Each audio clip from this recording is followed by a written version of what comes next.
To save the world, a man is drafted into a war that hasn't happened yet. He travels 30 years into the future, only to discover the commander leading humanity's last stand is his own daughter. Dan Forrester is a former soldier turned science teacher, haunted by a sense of unfulfilled potential. His life and the world's is irrevocably altered when soldiers from 2051 interrupt the World Cup with a dire warning. Humanity is on the brink of extinction, losing a war against a monstrous alien species known as the Whitespikes.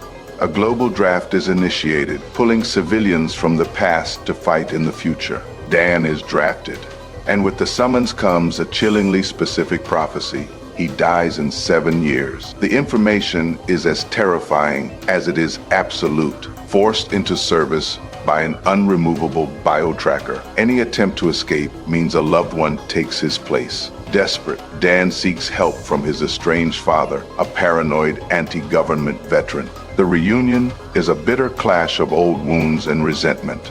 His father, seeing the government's hand in everything, refuses to help him remove the device. The confrontation only deepens Dan's resolve to not become the man who abandons his family. Worse for you and your mom. He says a painful goodbye to his daughter Muri and reports for duty. The training is brief and grim. The survival rate is a mere 30%. Their first jump is a catastrophe. A system malfunction drops them not into a secure base, but high above a burning Miami. Most of the draftees plummet to their deaths. On the ground, chaos reigns. The city is a smoldering ruin. With communications down, he is tasked with a rescue mission, retrieve vital research from a nearby lab.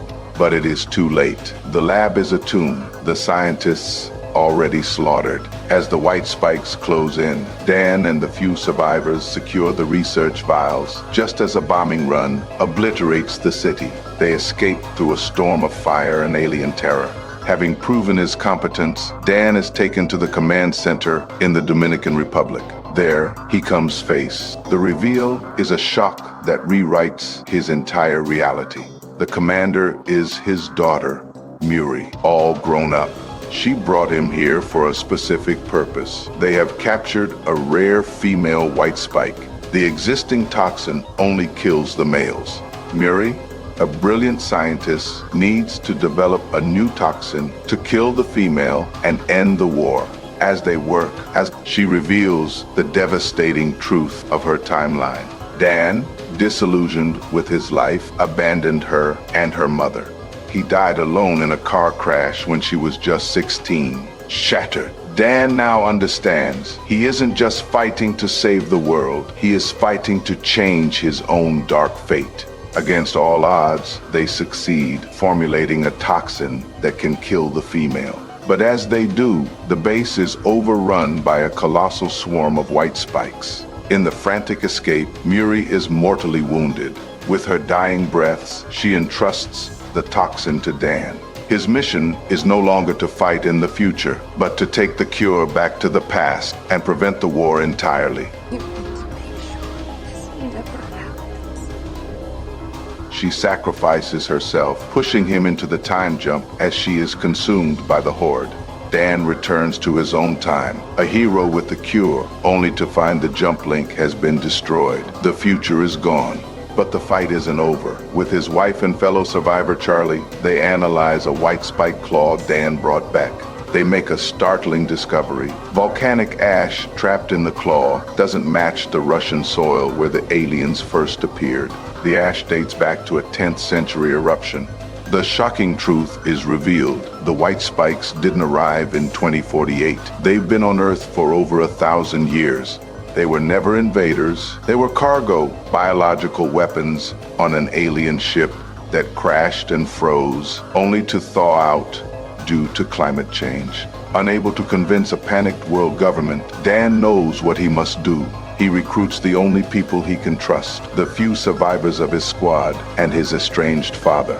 His father, seeing a chance to finally fight for his family, instead of against a phantom enemy, agrees. They fly his father's plane to the Russian glacier and find the crashed ship buried in ice. Their plan: inject the hibernating Whitespikes with the toxin and destroy the ship. But the dormant creatures begin to wake.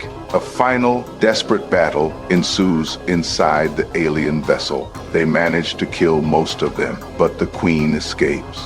In the final confrontation on the frozen plains, Dan's father makes the ultimate sacrifice, giving Dan the opening to finally kill the last Whitespike. The war is over before it ever began. Dan returns home, not as the man who would abandon his family, but as the one who saved it. He has earned his second chance, and with it, a future that was always right in front of him.